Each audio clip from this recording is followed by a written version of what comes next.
വഖഫ് ബോർഡിനെ തേച്ചൊട്ടിച്ചിരിക്കുകയാണെന്ന് ഹൈക്കോടതി. ഈ വഖഫ് ബോർഡിന് കനത്ത തിരിച്ചടി എന്ന് പറഞ്ഞാണ് മാധ്യമങ്ങളൊക്കെ ഇത് റിപ്പോർട്ട് ചെയ്യുന്നത്. അത് സത്യം തന്നെയാണ്. അതായത് 2017 കോഴിക്കോട് മജിസ്ട്രേറ്റ് കോടതി രണ്ട് പോസ്റ്റ് ഓഫീസ് ജീവനക്കാർക്കെതിരെ കേസെടുക്കുന്നു. പോസ്റ്റ് ഓഫീസ് ജീവനക്കാരുടെ വഖഫ് ഭൂമിക്കെതിരെയാണ് കേസെടുക്കുന്നത്. എന്നാൽ 2013 മുൻപ് ഈ ഭൂമി അവരുടെ കയ്യിൽ ഇരുന്നത് കൊണ്ട് തന്നെ ആ പരാതി കോടതി റദ്ദാക്കുകയാണ്, ഹൈക്കോടതി റദ്ദാക്കുകയാണ് എന്ന റിപ്പോർട്ടാണ് പുറത്തു വന്നത്. ഇതിന്റെ ചോദ്യം എന്ന് പറഞ്ഞാൽ, സാർ, ഈ കേസ് വഖഫ് ബോർഡിന് ഇന്നത്തെ ഈ വിധി വഖഫ് ബോർഡിന് ഒരു തിരിച്ചടിയാണോ? ഒന്ന്. രണ്ടാമത്തെ കാര്യം, ഈ 2013 നമ്മുടെ നരസിംഹറാവുവിന്റെ കാലത്ത് വഖഫ് ബോർഡിനെ ഒന്ന് വിപുലീകരിച്ചു. അത് കഴിഞ്ഞ ശേഷം 2013 വഖഫ് ബോർഡിന് സർവാധിപത്യം കൊടുത്ത് അവരെ ഈ കാണുന്ന, സുരേഷ് ഗോപിയുടെ ഭാഷയിൽ പറഞ്ഞാൽ, ഒരു കിരാത നിയമമാക്കി മാറ്റിയത് എന്തിന്റെ അടിസ്ഥാനത്തിലാണ്? ആരാണ്? എന്തായിരുന്നു അവരുടെ ഉദ്ദേശം? ഒന്നാമത്തെ കാര്യം ധനുഷ്, ഇത് വഖഫ് ബോർഡിന് ഒരു തിരിച്ചടിയാണോ എന്ന് ചോദിച്ചാൽ നിശ്ചയമായിട്ടും അത് തിരിച്ചടിയാണ്. അതോടൊപ്പം തന്നെ കേരളത്തിലുള്ള ഒരുപാട് ആൾക്കാർക്ക്, പ്രത്യേകിച്ച് മുനമ്പത്തൊരു വലിയ പോരാട്ടം നടന്നുകൊണ്ടിരിക്കുകയാണ്. അവിടെയുള്ള ആൾക്കാർക്കൊക്കെ തന്നെ അങ്ങേയറ്റത്തെ ഊർജം പകരുന്ന, നമ്മുടെ നിയമ സംവിധാനത്തിൽ കൂടുതൽ വിശ്വാസം പകരുന്ന രീതിയിലത്തേക്കുള്ള ഒരു വിധിയാണിന്ന് കേരള ഹൈക്കോടതിയുടെ ഭാഗത്തു നിന്നുണ്ടായിരിക്കുന്നത്. അപ്പോൾ ഇത് നമ്മൾ പരിഗണിക്കുന്ന സമയത്ത് പ്രാഥമികമായിട്ട് നോക്കേണ്ടത് എന്തുകൊണ്ടാണ് ഇങ്ങനെ ഒരു കേസ് ഫൈറ്റ് ചെയ്യേണ്ടി വന്നത് എന്നുള്ളതാണ്. വളരെ വിചിത്രമായിട്ട് തോന്നും അല്ലേ? ഒരു രണ്ട് പോസ്റ്റ് ഓഫീസ് ജീവനക്കാർ ആ പദവി വഹിക്കുന്ന ആൾക്കാരായതുകൊണ്ട് അവരുടെ പോസ്റ്റ് ഓഫീസ് നിലനിൽക്കുന്നത് വഖഫ് ഭൂമിയിലാണ് എന്ന രീതിയിലത്തേക്കുള്ള ഒരു ക്ലെയിം വരുന്നു. ആ ക്ലെയിമിനെ തുടർന്ന് പിന്നീട് അവർക്ക് അതുമായി ബന്ധപ്പെട്ട് ഫൈറ്റ് ചെയ്യേണ്ടി വരുന്ന ഒരു സാഹചര്യം ഉണ്ടാകുന്നു. അങ്ങനെ അവസാനം അത് ഒന്ന് രണ്ട് ഘട്ടങ്ങളിലൊക്കെ തന്നെ ഈ വഖഫ് ട്രിബ്യൂണലിലൊക്കെ പോകുമ്പോൾ അവർക്കെതിരായിട്ടുള്ള വിധിയാണ് വരുന്നത്. നമ്മൾ പലപ്പോഴും പറയാറുണ്ട്, ഈ വഖഫുമായി ബന്ധപ്പെട്ട് നടക്കുന്ന ഈ വ്യവഹാര നടപടികൾ എന്ന് പറയുന്നത് പോകേണ്ടത് വഖഫ് ട്രിബ്യൂണലിലാണ്. അപ്പോൾ അവിടെ ഹെവിലി വഖഫ് ബോർഡിന് അല്ലെങ്കിൽ വഖഫിന് അനുകൂലമായിട്ടുള്ള രീതിയിലത്തേക്കുള്ള വിധി വരാനുള്ള സാധ്യത വളരെ കൂടുതലാണ് എന്ന് പൊതുസമൂഹം കൂടി അതിനെ ആ രീതിയിലാണ് നോക്കിക്കാണുക. അപ്പോൾ അങ്ങനെ ഒന്ന് രണ്ട് ഘട്ടങ്ങളിൽ അവിടേക്ക് പോകുമ്പോൾ അവരുടെ ഭാഗത്തു നിന്ന് തീരുമാനമുണ്ടാകുന്നു. ആ തീരുമാനത്തിനെ പിന്നീട് പുറത്തുള്ള സംവിധാനങ്ങളിലേക്ക് പോയതിനു ശേഷം ഓവർ റൂൾ ചെയ്യേണ്ടി വരുന്ന ഒരു സാഹചര്യം അവിടെ ഉണ്ടാകുന്നുണ്ട്. കാരണം സാധാരണ സിവിൽ കോടതികൾക്ക് ഇത് പരിഗണിക്കാനായിട്ട് സാധ്യമല്ല. അപ്പോൾ അങ്ങനെ നോക്കിക്കഴിഞ്ഞാൽ ഈ പോസ്റ്റ് ഓഫീസ് ജീവനക്കാരെ സംബന്ധിച്ചിടത്തോളം ആ രീതിയിലത്തേക്കുള്ള കുറേ പെയിൻ അവർക്ക് എടുക്കേണ്ടി വരുന്നു. അവസാനം അവർ തന്നെ പോയി പറയുകയാണ്. കാരണം 1999 മുതൽ ആ സ്ഥലത്ത് ഈ പോസ്റ്റ് ഓഫീസ് പ്രവർത്തിക്കുന്നുണ്ട്. അതിനവർ വാടക നൽകുന്നുണ്ട്. പിന്നീട് വളരെ കാലം കഴിഞ്ഞതിന് ശേഷമാണ് ഈ വാടക വേണ്ട എന്ന് പറയുന്നതും അവരെ അവിടെ നിന്ന് ഒഴിപ്പിക്കുന്നതിന് വേണ്ടിയിട്ട് ശ്രമിക്കുകയും ഒക്കെ ചെയ്യുന്നത്. അപ്പോൾ വഖഫ് ബോർഡ് അവിടെ എടുത്തിരുന്ന തീരുമാനം, അല്ലെങ്കിൽ വഖഫ് ട്രിബ്യൂണൽ എടുത്തിരുന്ന തീരുമാനം എന്ന് പറയുന്നത്, വഖഫ് ബോർഡിന് എന്തായിരുന്നോ താല്പര്യം, അവരുടെ ആഗ്രഹം എന്തായിരുന്നു, അവരുടെ ആവശ്യം എന്തായിരുന്നു, അതിനോട് ചേർന്ന് നിൽക്കുന്ന രീതിയിലത്തേക്കാണ് അവിടെ നിന്ന് ഈ കാര്യത്തിലൊരു നീതി നിർവഹണം ഉണ്ടായത്. അതല്ല ശരിയായ നീതി എന്നുള്ള തോന്നൽ കാരണമാണ് അവർ പിന്നീട് ഹൈക്കോടതിയിലേക്ക് പോകേണ്ടി വരുന്ന ഒരു സാഹചര്യം ഉണ്ടാകുന്നതും ഇന്ന് ഹൈക്കോടതി ഈ കക്ഷികൾക്ക് അല്ലെങ്കിൽ ഈ വാദികൾക്ക് അനുകൂലമായിട്ട് ഈ ഒരു കാര്യത്തിൽ വിധി കൊണ്ടുവരുന്നതും. അപ്പോൾ അതിൽ വളരെ പ്രസക്തമായിട്ടുള്ള ഒരു കാര്യം, നേരത്തെ സൂചിപ്പിച്ചതുപോലെ വഖഫ് ബോർഡിൽ അല്ലെങ്കിൽ വഖഫ് ബോർഡിന് വലിയ രീതിയിലത്തേക്കുള്ള സർവാധികാരം തരുന്ന രീതിയിലത്തേക്ക് 2013 ഉണ്ടാക്കിയിരിക്കുന്ന ഒരു നിയമ ഭേദഗതിയാണ്. 52A എന്ന് പറഞ്ഞിട്ടുള്ള ഒരു സെക്ഷൻ അവിടെ കൊണ്ടുവരുന്നു. അപ്പോൾ ആ ഒരു സെക്ഷൻ ആഡ് ചെയ്തപ്പോഴത്തേക്ക് സംഭവിക്കുന്നത് എന്താണ്? ഈ വഖഫ് പ്രോപ്പർട്ടിയിൽ ആരെങ്കിലും താമസിക്കുന്നുണ്ട് എങ്കിൽ അവരെ പ്രോസിക്യൂട്ട് ചെയ്യുക, അല്ലെങ്കിൽ അവരെ ക്രിമിനൽ നടപടികൾക്കൊക്കെ തന്നെ വിധേയമാക്കുന്ന രീതിയിലത്തേക്കുള്ള ഒരു അധിക സ്വാതന്ത്ര്യം വഖഫിന് കിട്ടുന്ന രീതിയിലത്തേക്ക്, അല്ലെങ്കിൽ ആ പ്രോപ്പർട്ടി ഓൺ ചെയ്യുന്ന ആൾക്കാർക്ക് ലഭിക്കുന്ന രീതിയിലത്തേക്ക് അതിനെ മാറ്റുന്ന ഒരു സംവിധാനമുണ്ടായി. ആ രീതിയിലത്തേക്കുള്ള ഒരു പരിഷ്കരണം ഉണ്ടാകുന്നത് 2013 അപ്പോൾ 2013 വന്നിരിക്കുന്ന ഒരു നിയമത്തിന്, നമ്മുടെ നാട്ടിലെ നിയമം തന്നെയാണ്, പക്ഷേ ആ നിയമത്തിന് ഒരു റെട്രോസ്പെക്റ്റീവ് ഇഫക്റ്റ് ഇല്ല എന്നുള്ളതാണ് പ്രധാനം. റെട്രോസ്പെക്റ്റീവ് ഇഫക്റ്റ് ഉണ്ടായിരുന്നുവെങ്കിൽ അതിനു മുമ്പ് ഇതേപോലെ തന്നെ വഖഫിൻ്റേതെന്ന് ക്ലെയിം ചെയ്യപ്പെടുന്ന ഭൂമിയിൽ താമസിക്കുന്ന ആൾക്കാരെയും ഇതേപോലെ തന്നെ നിയമ നടപടികൾക്ക് വിധേയമാക്കുന്നതിന് വേണ്ടിയിട്ട് വഖഫ് ബോർഡിന് സാധിക്കുമായിരുന്നു. അല്ലെങ്കിൽ ആ പ്രോപ്പർട്ടി ആരാണോ കൈവശം വെച്ചിരിക്കുന്നത് അവർക്ക് ആ രീതിയിലത്തേക്കുള്ള ഒരു ക്ലെയിം കൊണ്ടുവരുന്നതിന് സാധിക്കുമായിരുന്നു. ഇപ്പോൾ വന്നിരിക്കുന്ന ഒരു പരിഷ്കാരം, ഈ കോടതിയുടെ ഉത്തരവോടുകൂടി നമ്മുടെ മുന്നിലുള്ള വസ്തുത എന്താണെന്ന് വെച്ചാൽ, ഇതിനൊരു റെട്രോസ്പെക്റ്റീവ് ഇഫക്റ്റ് ഇല്ല. അതായത് 2013 മുൻപാണ് നിങ്ങൾക്ക് ആ ഭൂമിയിൽ താമസം ഉണ്ടായിരുന്നത് എങ്കിൽ ഈ 2013 ഉണ്ടായിരിക്കുന്ന പുതുക്കിയ ഭേദഗതി അനുസരിച്ച് വഖഫ് നിയമത്തിലെ 52A എന്ന സെക്ഷൻ ഉപയോഗിച്ച് നിങ്ങൾക്കെതിരെ നിയമ നടപടികൾ സ്വീകരിക്കാനായിട്ട് സാധ്യമല്ല എന്നാണ് കോടതി പറയുന്നത്. അപ്പോൾ ഇത് കോടതി പറയുന്നത് വലിയൊരു ആശ്വാസം. നേരത്തെ പറഞ്ഞതുപോലെ മുനമ്പത്തെ ഒരു കേസുണ്ട്. ആ മുനമ്പത്തെ കേസുമായി ബന്ധപ്പെട്ട് നമുക്കറിയാം, അവിടെ 600-ലധികം കുടുംബങ്ങൾ അവിടെ താമസിക്കുന്നുണ്ട്. അപ്പോൾ അവരുടെ ഒരു വലിയ ആശങ്കയുണ്ട്. അതായത് ഈ ഭൂമിയിൽ നിന്ന് അവർക്ക് ഇറങ്ങി പോകേണ്ടി വരുമോ, ഇനി അതല്ല ആ ഭൂമിയിൽ തന്നെ തുടരുകയാണ് എങ്കിൽ, അല്ലെങ്കിൽ ഇത്രയും കാലം അവിടെ താമസിച്ചതിൻ്റെ പേരിൽ എന്തെങ്കിലും രീതിയിലുള്ള നിയമ നടപടികൾ അവർക്ക് നേരെ ഉണ്ടാകുമോ തുടങ്ങിയ കുറേയധികം പ്രശ്നങ്ങളുണ്ട്. അതിന് സമാനമായ രീതിയിലുള്ള ഒരു കേസാണ് ഇപ്പോൾ ഇന്ന് കോടതി വിധി കൽപ്പിച്ചത് എന്ന് പറയാം. ഒന്നാമത്തെ കാര്യം, 2013 മുൻപ് തന്നെ മുനമ്പത്ത് ആൾക്കാർ അവിടെ ആ പ്രോപ്പർട്ടിയിൽ താമസിക്കുന്നുണ്ട്. അതേപോലെ തന്നെ ഈ പോസ്റ്റ് ഓഫീസും 1999 അതായത് ഈ അമെൻമെൻറ്റ് ഉണ്ടാകുന്നതിന് 14 വർഷം മുൻപ് അവിടെ സ്ഥാപിതമായിട്ടുള്ള ഒരു പോസ്റ്റ് ഓഫീസാണ്.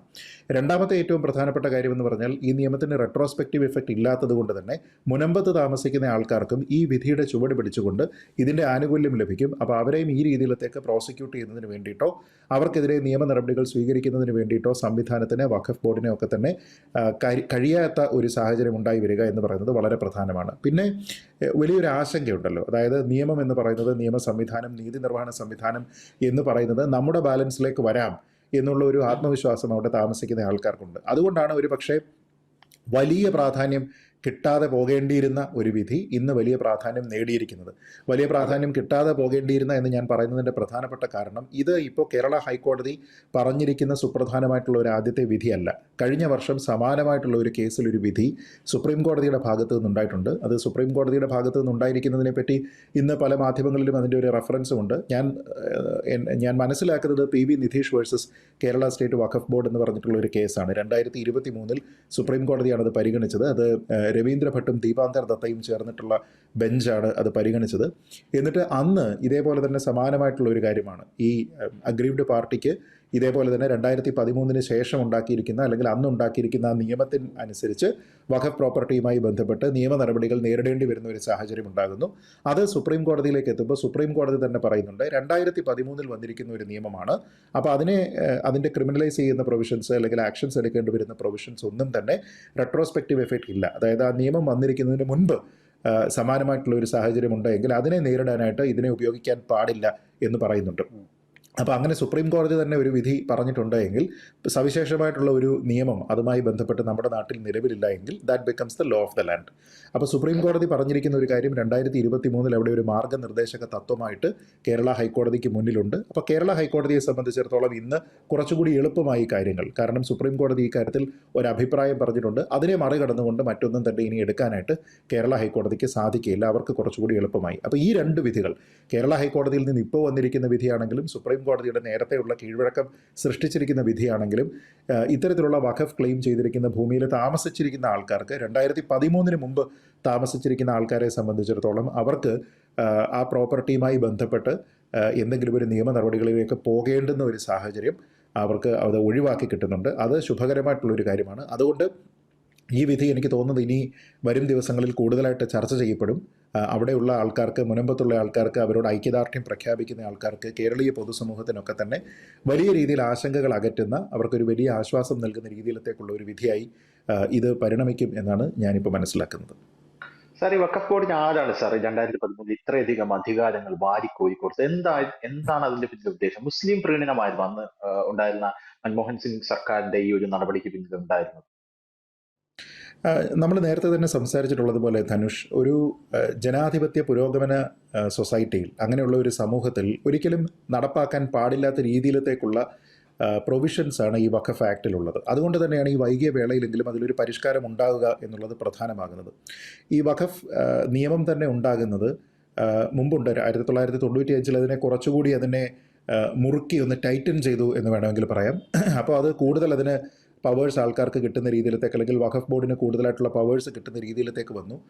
കാരണം അവർക്ക് അവരുടേതെന്ന് തോന്നുന്ന ഏത് ഭൂമിയും അവർക്ക് വഖഫായിട്ട് ക്ലെയിം ചെയ്യാമെന്ന രീതിയിലത്തേക്കും, അതിന് പ്രത്യേകിച്ച് റെക്കോർഡ്സ് ഒന്നും കൊണ്ടുവന്നില്ല എങ്കിലും ആ രീതിയിലത്തേക്കുള്ള ഒരു ക്ലെയിം അവിടെ നിലനിൽക്കും എന്ന രീതിയിലത്തേക്ക് വന്നു. അതിനുശേഷം പിന്നീട് അതിനെ കുറച്ചുകൂടി ഒന്ന് വീണ്ടും ടൈറ്റൻ ചെയ്യുന്ന രീതിയിലത്തേക്കുള്ള ഒരു ഭേദഗതിയാണ് ഈ 2013 വന്നിരിക്കുന്നത്. അപ്പോൾ ആ 2013 അത് വന്നിരിക്കുമ്പോൾ അത് 52A ആയിട്ട് ഈ നിയമത്തിലേക്ക് വരുന്നു. അത് വരുമ്പോൾ അതുകൊണ്ടുണ്ടാകുന്ന പ്രശ്നമെന്ന് പറഞ്ഞാൽ, ഇവർക്ക് കിട്ടുന്ന ഒരു അമിതാധികാരം എന്ന് പറയുന്നത് അതിൻ്റെ പാരമ്യത്തിലെത്തുകയാണ്. അതായത് നിങ്ങൾക്ക് പ്രത്യേകിച്ച് ഒരു ക്ലെയിം ഇല്ലാതെ തന്നെ, അതായത് നിങ്ങളുടെ ഭാഗത്ത് നിന്ന് സപ്പോർട്ടിംഗ് ഡോക്യുമെൻറ്റുകൾ ഹാജരാക്കാതെ തന്നെ നിങ്ങൾക്ക് ഏതൊരു ഭൂമി വേണമെങ്കിലും വഖഫാണ് എന്ന് ക്ലെയിം ചെയ്യുന്നതിനും, രണ്ട്, അതിൽ ആരെങ്കിലും താമസക്കാരുണ്ട് എങ്കിൽ അവർക്കെതിരെ നിയമ നടപടികൾ സ്വീകരിക്കുന്നതിനും വേണ്ടിയിട്ട് നിങ്ങളെ പ്രേരിപ്പിക്കുന്നു, നിങ്ങളെ പ്രാപ്തനാക്കുന്നു.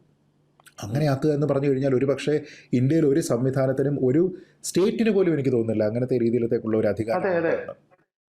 സ്റ്റേറ്റ് പോലും ഇപ്പോൾ സ്റ്റേറ്റിന് വേണമെങ്കിൽ ഏതെങ്കിലും ഒരു ഭൂമി ഏറ്റെടുക്കാമെന്നൊക്കെ പറയുമ്പോൾ പോലും അവിടെ ഒരു ജനകീയ പ്രക്ഷോഭം ഒക്കെ ഉണ്ടാകുമ്പോൾ ആൾക്കാർക്കുള്ള പ്രാഥമികമായിട്ടുള്ള റൈറ്റ് എന്താണ്? നിങ്ങൾക്കൊരു സിവിൽ കോടതിയെ സമീപിക്കാം എന്നുള്ളതാണ്. ഇവിടെ ആ രീതിയിലത്തേക്ക് സിവിൽ കോടതികളെ സമീപിക്കാൻ പോലും ഒരു ബാർ സൃഷ്ടിച്ചുകൊണ്ട് വഖഫ് ട്രിബ്യൂണലിലേക്ക് നിങ്ങൾ പോകേണ്ടി വരിക എന്ന രീതിയിലത്തേക്ക് പറയുമ്പോൾ ഒരു തിരഞ്ഞെടുക്കപ്പെട്ട ജനാധിപത്യ വ്യവസ്ഥയിലെ സർക്കാരിനുള്ളതിനേക്കാൾ കൂടുതൽ അധികാരം വഖഫ് ബോർഡിന് കിട്ടുന്നു. എന്തുകൊണ്ടാണ് അത് വരുന്നത് എന്നുള്ള ആലോചിച്ച് നോക്കുക. നമ്മളെ നാട്ടിൽ നിശ്ചയമായിട്ടും ന്യൂനപക്ഷങ്ങൾക്ക് സംരക്ഷണം നൽകണം, ന്യൂനപക്ഷങ്ങൾക്ക് വേണ്ടുന്ന രീതിയിലത്തേക്കുള്ള നിയമനിർമ്മാണം ഉണ്ടാകണം, അവരെ പ്രൊട്ടക്റ്റ് ചെയ്യണം. അതല്ലെങ്കിൽ നമ്മൾ മറ്റൊരു പാകിസ്ഥാനായി പോകും. അങ്ങനെ നമ്മൾ പാകിസ്ഥാനായി പോകാതിരിക്കുന്നതിന് വേണ്ടിയിട്ടുള്ള കുറേയധികം സവിശേഷ അധികാരങ്ങൾ ഇവിടെ ഉണ്ട്. അവർക്ക് പ്രാതിനിധ്യം ഉറപ്പുവരുത്തുന്ന കുറേയധികം കാര്യങ്ങളുണ്ട്. ഇതൊക്കെ തന്നെ ശരിയാണ്, നല്ല കാര്യങ്ങളാണ്.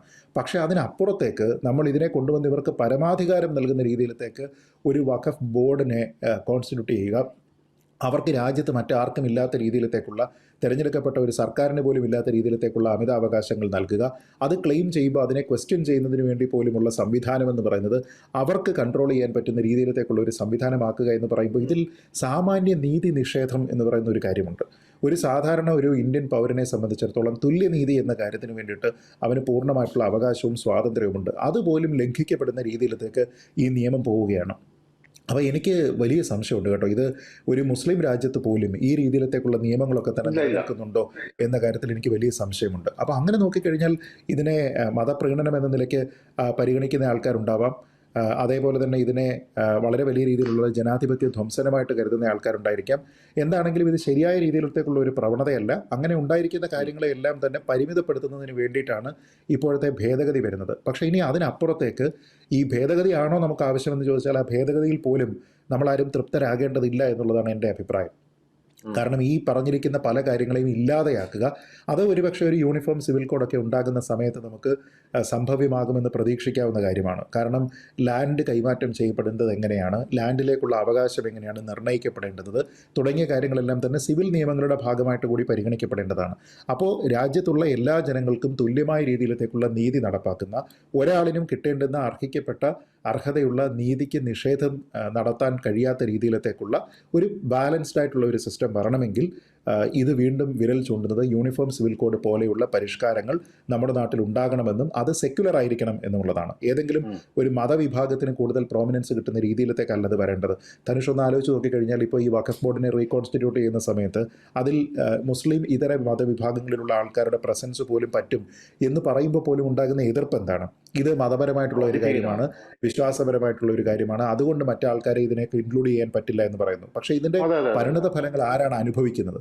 ഇത് അനുഭവിക്കുന്നത് ഇതര കമ്മ്യൂണിറ്റികളാണ്. അപ്പോൾ അവരുടെ വോയിസ് കൂടി അവിടെ സൗണ്ട് ചെയ്യണമെന്നുണ്ടെങ്കിൽ നിശ്ചയമായിട്ടും ഇതിൻ്റെ കോൺസ്റ്റിറ്റ്യൂഷനെ തന്നെ പരിഷ്കരിക്കേണ്ടതുണ്ട്. അതിൻ്റെ ഭാഗമായിട്ടാണ് ഒരുപക്ഷെ അങ്ങനെയുള്ള കാര്യങ്ങൾ വരുന്നത്. പക്ഷേ ഞാൻ പറയുന്നത് ഇത് നമുക്ക് നിയമങ്ങളുണ്ട് എന്ന് കരുതി, അല്ലെങ്കിൽ സുപ്രീം കോടതിയോ ഹൈക്കോടതിയോ ഒരു കീഴ്വഴക്കം സൃഷ്ടിച്ചിട്ടുണ്ട് എന്ന് കരുതി അതുണ്ടല്ലോ എന്ന് കരുതിയിട്ട് നമുക്ക് വെറുതെ ഇരിക്കാൻ കഴിയുമോ? കാരണം നാളെ ഇപ്പോൾ ഒരു സ്ഥലത്ത് ഈ വിഷയം ഉണ്ടാകുന്നു, മറ്റന്നാൾ ഇത് വിഷയം ഉണ്ടാകുന്നു. അങ്ങനെ ഉണ്ടാകുന്ന സമയത്തെല്ലാം തന്നെ കേരളത്തിലെ പല പല വിഭാഗത്തുള്ള ജനങ്ങളെ കോടതിയിലേക്ക് നിയമവ്യവഹാരത്തിലേക്കോ ഒക്കെ തള്ളിവിടേണ്ടതിന് പകരം ഇങ്ങനെയുള്ള അനാവശ്യ അമിതാധികാര പ്രവണതകളെ നിയമം മൂലം റദ്ദ് ചെയ്യുന്നതിന് വേണ്ടിയിട്ടുള്ള ഒരു സംവിധാനത്തിലേക്ക് സർക്കാർ പ്രവേശിക്കണം എന്നുള്ളതാണ് പ്രധാനം. അതല്ലാതെ നമുക്കിവിടെ റെസൊല്യൂഷൻ ഒരു മെക്കാനിസം ഉണ്ട്, കോടതി കീഴ്വഴക്കം വിധികളിലൂടെ സൃഷ്ടിച്ചിട്ടുണ്ട്, അതുകൊണ്ട് നമുക്ക് കാര്യങ്ങൾ എളുപ്പമാണ് എന്ന് കരുതി നാളെ ധനുഷിൻ്റെ പ്രോപ്പർട്ടി ഒരാൾ ക്ലെയിം ചെയ്ത് കഴിഞ്ഞാൽ ഉണ്ടാകുന്ന കാര്യം എന്താണ്? ഈ കോടതിയിൽ പോയി കഴിഞ്ഞാൽ നീതി കിട്ടും എന്നുള്ളൊരു കാര്യമുണ്ട്.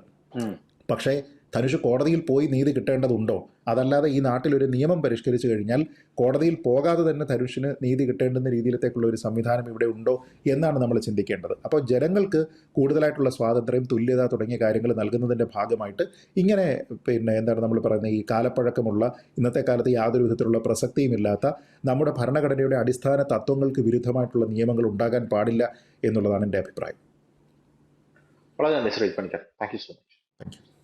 കൂടുതൽ വാർത്തകളും വിശേഷങ്ങളും നിങ്ങളിലേക്ക് എത്താൻ ABC മലയാളം സബ്സ്ക്രൈബ് ചെയ്യുക, ബെൽ ബട്ടണും അമർത്തുക.